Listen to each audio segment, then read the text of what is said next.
रहीम मेरा नाम यासिर खान है।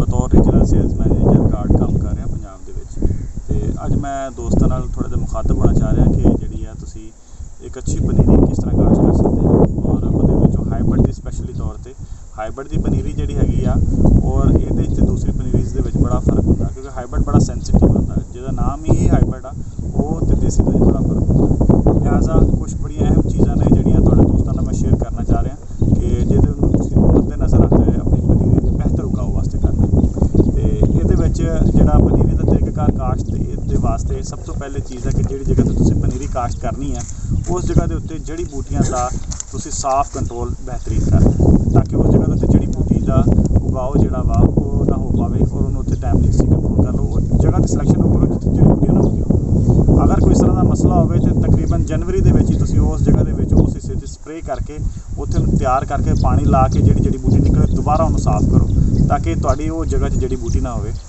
और उस तो बाद जिस तरह ही सीड के जो टाइम आए तो मार्च के या अप्रैल से याद रखना सीड के वास्ते जो उगाव का टाइम चाहिए होंगे वा रात का टैंपरेचर कम अज़ कम 20 सेंटीग्रेड तो अबव होना चाहिए। डे टाइम टैंपरेचर गर्म हो रात कम से कम 20 सेंटीग्रेड तो अबव हो तो फिर जाके तुहाडा सीड का एक अच्छा उगाव होंगे। ये वास्ते जो गार्ड का साडा हाइब्रिड सीड्स है जोड़ा वा मैं तुहानूं दिखाना साडी जी गार्ड की वराइटीज़ है LP2 LP18 तो 403 ठीक है। LP2 का जो सीड रेट तुसी एकड़ दे असीं रैकमेंड करते हैं एज़ पर स्टैंडर्ड 6 किलो फी एकड़ दे विच असीं रैकमेंड करते हैं जी गौरमेंट के स्टैंडर्ड के मुताबिक है।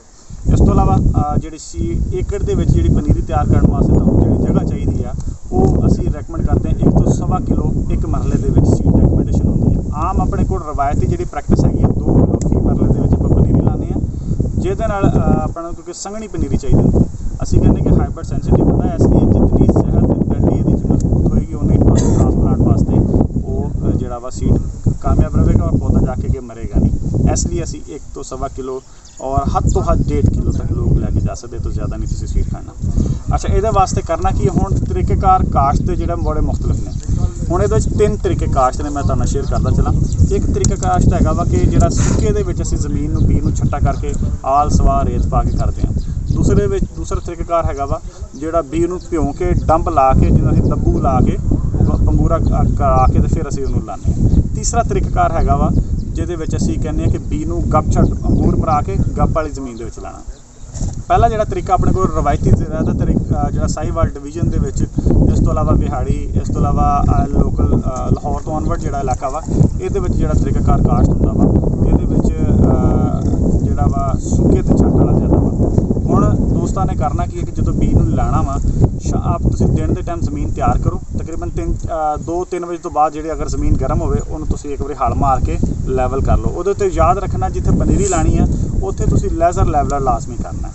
जिहड़ा चाइनीज़ स्टैंडर्ड सानूं कहंदा कि छोटी छोटी क्यारियां मरले दी बनाओ पर पॉसीबल नहीं आपां ज़्यादा रकबे ते लाना हुंदा वा इसलिए असीं कहने कि लैवल अच्छा करो फिर तुसीं पल्ले उहनूं जिहड़ा वा 10 मरले दी लै जाओ जगह या उहनूं कनाल दी बना लो। ज़मीन का लैवल करके इस तो बाद तुसीं जिहड़ा वा बीज नूं शाम के टाइम छट्टा करना। शाम के टाइम तकरीबन ठंडे टाइम ते बीज नूं तुसीं छट्टा करके उस तो बाद इहदे उत्ते जिहड़ी सवाह या आल सवाह पाओगे तो तुसीं इतनी कि तय पानी कि सिर्फ उहदा बीज का ढक आवे सवाह नूं डोबना नहीं गा। याद रखो ये चीज़ बड़ी अहम है जिहड़ी सब तो बड़ी वीकनेसिस आती है कि जिहड़ी असीं सवाह बई जी तैयार पानी है ना उहने बीज नूं मोड़ देनी है। असल ये हुंदा वा कि ज़मीन जिहड़ी जगह ते बीज लाना वा उस ज़मीन नूं तुसीं ज़्यादा हार्ड पाउडर नहीं बनाना क्योंकि ये जिन्नी रूट की जड़ ज़्यादा थले चलेगी उन्नी पटाई वास्ते मुश्किल होएगा। लिहाजा ऐसे तरीके तो बचण वास्ते तुसीं ज़मीन का लैवल इन्ना बैलेंस कर लो ताकि सिर्फ बीज नूं उत्थे उगाउण वास्ते और अपने कद वास्ते एक टाइम मिल सके जिहड़ा तुसीं उत्थे पूरा करना। इस तो बाद सैकेंडली फिर जिहड़ा वा तुसीं बीज नूं जो छट्टा करके पतली पतली तय आल जिहड़ी है 2 साल पुरानी जिहड़ी दब्बू लगी होवे जिन्हां आपां कहंदे सड़ी हुई गली सड़ी वो कढ के तुसीं एक जगह ते सीजन तो पहले उहनूं चूरा करके रख लो एक जगह ते उत्ते। जिस तरह सीजन तुसीं बीज लाना वा बीज ते उहनूं पतला पतला छੱਡ दिओ। हद तो हद असीं कह सकते हैं कि 2 सेंटीमीटर तक जिहड़ा वा 1 तो 2 सेंटीमीटर की तय होनी चाहिए इस तो ज़्यादा नहीं। अपने तकरीबन 2 इंच 1.5 इंच नहीं खड़नी सिर्फ 2 सेंटीमीटर तय होवे। जो तुहाडा बीज छट्टिया गया सवाह उत्ते पै जावे फिर नक्के की सैड जो तुसीं पानी चलाना ना पानी दे विच जे स्पीड ज़्यादा होवे तो तुसीं एक उहदा रुख दूसरी साइड नूं भी कर लो किले नूं और जिहड़ी बीज वाली पनीरी वाली जगह दे विच थोड़ा नक्के ते कोई चीज़ ला के हौली हौली हौली जाण दो ताकि पानी जिहड़ी ज़मीन पीचदी जावे। शाम के टाइम तक जिहड़ा वा तुसीं 2 घंटे दे विच सारा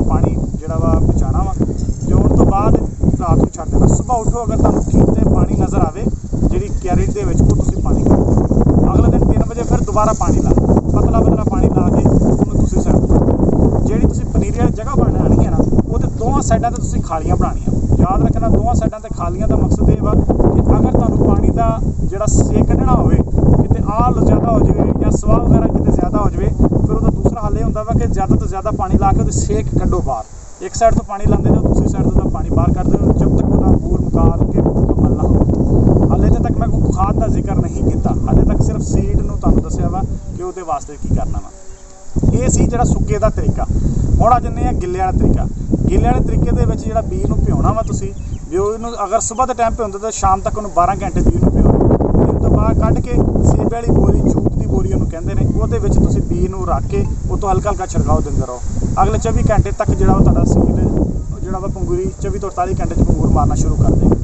ਉਹ ਬੀਜ ਨੂੰ ਤੁਸੀਂ ਕੱਢ ਕੇ ਜੇ ਅਗਰ ਸੁੱਕੇ ਤੇ ਛੱਡਣਾ ਵਾ ਫਿਰ ਉਸੇ ਤਰ੍ਹਾਂ ਸ਼ਾਮ ਦੇ ਟਾਈਮ ਉਸ ਜ਼ਮੀਨ ਦੇ ਵਿੱਚ ਤੁਸੀਂ ਬੀਜ ਛੱਡ ਕੇ ਉਹਦੇ ਉੱਤੇ ਫਿਰ ਤੁਸੀਂ ਸਵਾਹ ਹਲਕੀ ਜਾਂ ਆਲ ਪਾ ਜਿਹੜੀ ਪਤਲੀ ਤੈਅ ਪਾਣੀ ਹੈ 1 ਤੋਂ 2 ਸੈਂਟੀਮੀਟਰ ਪਾ ਕੇ ਤੇ ਪਾਣੀ ਲਾ ਦੇਣਾ। ਉਹ ਇਨਸ਼ਾਅੱਲਾ ਤੁਹਾਡੀ ਚੌਥੇ ਦਿਨ ਸਾਰੀ ਪਨੀਰੀ ਬਾਹਰ ਹੋਵੇਗੀ। ਜਿਹੜੇ ਸੁੱਕੇ ਦੇ 'ਚ ਹੁੰਦੀ ਉਹ ਤਕਰੀਬਨ 6 ਦਿਨ ਲੱਗ ਜਾਂਦੀ ਹੈ, ਜਿਹੜੀ ਗਿੱਲੇ 'ਚ ਹੁੰਦੀ ਹੈ ਉਹ ਤਕਰੀਬਨ ਚੌਥੇ ਦਿਨ ਆ ਜਾਂਦੀ ਹੈ। ਇਸ ਤੋਂ ਇਲਾਵਾ ਤੀਸਰਾ ਜਿਹੜਾ ਤਰੀਕਾ ਹੈਗਾ ਵਾ ਜਿਹੜਾ ਗੱਪ ਛੱਡ, ਉਹਦੇ ਵਿੱਚ ਬੀਜ ਨੂੰ ਉਸੇ ਤਰ੍ਹਾਂ ਅੰਗੂਰੀ ਲਾ ਕੇ ਫਿਰ ਜਿਹੜਾ ਜ਼ਮੀਨ ਦੇ ਵਿੱਚ ਜਿੱਥੇ ਬੀਜਣਾ ਵਾ ਨਾ ਉੱਥੇ ਕੀ ਕਰਦੇ ਨੇ, ਉਹਨੂੰ ਜ਼ਮੀਨ ਨੂੰ ਪਾਣੀ ਲਾ ਕੇ ਥੋੜ੍ਹਾ ਜਿਹਾ ਕੱਦੂ ਜਿਹਾ ਕਰਕੇ ਉਹਨੂੰ ਸੁਹਾਗਾ ਮਾਰਦੇ ਨੇ। ਸੁਹਾਗਾ ਮਾਰਨ ਤੋਂ ਬਾਅਦ ਕਿ ਲੈਵਲ ਉਹਦਾ ਪੂਰਾ ਕਰਕੇ ਫਿਰ ਉਸ ਤੋਂ ਬਾਅਦ ਜਿਹੜਾ ਹਲਕਾ ਪਾਣੀ ਛੱਡ ਕੇ ਉਹਨੂੰ ਸਿਰਫ ਹਲਕਾ 1 ਸੈਂਟੀਮੀਟਰ ਕਿ ਜ਼ਮੀਨ ਨੂੰ ਟੱਚ ਕਰਦਾ ਬੀਜ ਨੂੰ ਮਾਰਨਾ ਵਾ। ਤੇਜ਼ੀ ਨਾਲ ਛੱਟਾ, ਲੰਬੇ ਹੱਥ ਨਾਲ ਛੱਟਾ ਤੁਸੀਂ ਮਾਰਨਾ, ਉਹਦੇ ਨਾਲ ਤੁਹਾਡਾ ਸੀਡ ਜ਼ਮੀਨ 'ਚ ਖੁੱਬੇਗਾ। ਉਹ ਸੀਡ ਜਿਹੜਾ ਖੁੱਬੇਗਾ ਫਿਰ ਉਸ ਤੋਂ ਬਾਅਦ ਜਿਹੜਾ ਪਾਣੀ ਬਚੇ ਉਹਦਾ ਪਾਣੀ ਕੱਢ ਦੇਣਾ, ਦੂਸਰੇ ਦਿਨ ਦੁਬਾਰਾ ਪਤਲਾ ਜਿਹਾ ਪਾਣੀ ਦੇਣਾ। ਇਸ ਤਰੀਕੇ ਨਾਲ ਤੁਹਾਡੀ ਜਿਹੜੀ ਪਨੀਰੀ ਆ ਉਹਦਾ ਤਰੀਕਾ ਜਿਹੜਾ ਵਾ ਉਗਾਓ ਬਰਾਬਰ ਹੋਏਗਾ। ਹੁਣ ਆ ਗਿਆ ਪਨੀਰੀ ਨੂੰ 21 ਤੋਂ 28 ਦਿਨ 'ਚ ਕਿਸ ਤਰ੍ਹਾਂ ਪੂਰਾ ਕਰਨਾ।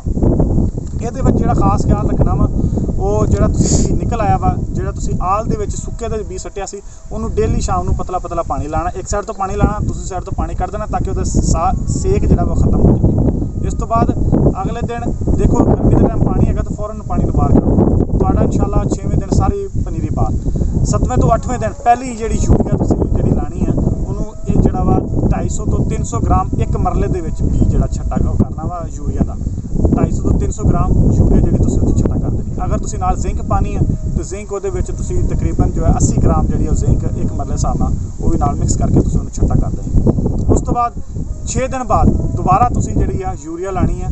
ਪਰ ਉਹ ਯੂਰੀਆ ਅਗਰ ਤੁਹਾਡੀ ਤਕਰੀਬਨ 14-15 ਦਿਨ ਦੀ ਉਮਰ ਹੋਏਗੀ, ਉਹਦੇ ਵਿੱਚ ਤੁਹਾਡੀ ਪਨੀਰੀ ਅਗਰ ਵੱਡੀ ਹੋ ਗਈ ਹੈ ਤੇ ਤੁਸੀਂ ਉਹਨੂੰ ਜਿਹੜਾ ਵਾ ਫਲੱਡ ਕਰ ਦਿਓ ਯੂਰੀਆ। ਯਾਦ ਰੱਖਣਾ ਅਗਰ ਪਨੀਰੀ ਘੁੱਟ ਗਈ ਆਪਸ ਦੇ ਵਿੱਚ ਤੇ ਫਿਰ ਤੁਸੀਂ ਉੱਤੇ ਯੂਰੀਆ ਨਹੀਂ ਛੱਡਣੀ, ਫਿਰ ਫਲੱਡ ਕਰ। ਉਸ ਟਾਈਮ ਦੂਸਰੀ ਯੂਰੀਆ ਜਦੋਂ ਪਾਣੀ ਆ ਉਹਦੇ ਵਿੱਚ ਡੋਜ਼ 350 ਗ੍ਰਾਮ ਤੋਂ 400 ਗ੍ਰਾਮ ਲੈ ਕੇ ਜਾਣਾ। ਉਸ ਗ੍ਰਾਮ ਦੇ ਹਿਸਾਬ ਨਾਲ ਤੁਸੀਂ ਦਾਣੇਦਾਰ ਜ਼ਹਿਰ ਪਾਣਾ। ਦਾਣੇਦਾਰ ਜ਼ਹਿਰ ਦੇ ਵਿੱਚ ਤੁਸੀਂ ਕਿਉਂਕਿ ਵੇਖ ਲਓ ਅਗਰ ਪਰਵਾਨੇ ਚਿੱਟੇ ਤਿਤਲੀਆਂ ਨਜ਼ਰ ਆਉਂਦੀਆਂ ਨੇ ਤੇ ਉਹਦੇ ਵਾਸਤੇ ਤੁਸੀਂ ਉਹਨੂੰ ਜਿਹੜਾ ਵਾ ਕਾਰਬੋਫਿਊਰਾਨ ਜਿਹੜਾ ਵਾ ਉਹ ਤਕਰੀਬਨ 100 ਗ੍ਰਾਮ ਫੀ ਮਰਲੇ 'ਚ ਪਾਣਾ।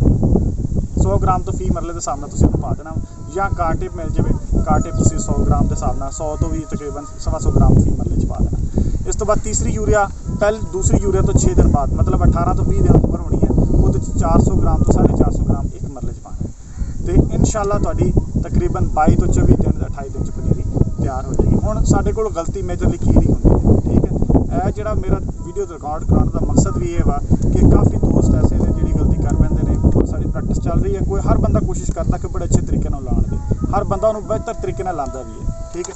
ਮੈਂ ਜਿਹੜੀ ਗਾਰਡ ਦੀ ਰეკਮੈਂਡੇਸ਼ਨ ਤੁਹਾਨੂੰ ਦੋਸਤਾਂ ਨੂੰ ਦੱਸ ਚਲਾ ਵਾਂ। ਇਹਦੇ ਵਿੱਚ ਮੇਰਾ ਤੁਸੀਂ ਨੰਬਰ ਵੀ ਨੋਟ ਕਰ ਲਓ 0384 76 149 0300 8476 149। ਯਾਸਿਰ ਖਾਨ ਮੇਰਾ ਨਾਮ। ਅਗਰ ਕਿਤੇ ਤੁਹਾਨੂੰ ਮਸਲਾ ਆਵੇ ਤਾਂ ਤੁਸੀਂ ਮੈਨੂੰ ਜਿਹੜਾ ਵਾ ਪੁੱਛਣਾ, ਠੀਕ ਹੈ। ਕੋਈ ਵੀ ਅਗਰ ਇਸ ਚੀਜ਼ ਦੇ ਵਿੱਚ ਤੁਹਾਨੂੰ ਕਮੀ ਕੁਤਾਈ ਨਜ਼ਰ ਆਵੇ ਜਾਂ ਰეკਮੈਂਡੇਸ਼ਨ ਜਿਹੜੀ ਤੁਹਾਨੂੰ ਦੱਸੀ ਕੋਈ ਮਸਲਾ ਪੇਸ਼ ਆਵੇ ਤਾਂ ਤੁਸੀਂ ਮੇਰੇ ਨੰਬਰ 'ਤੇ ਜਿਹੜਾ ਵਾ ਮੇਰੇ ਨਾਲ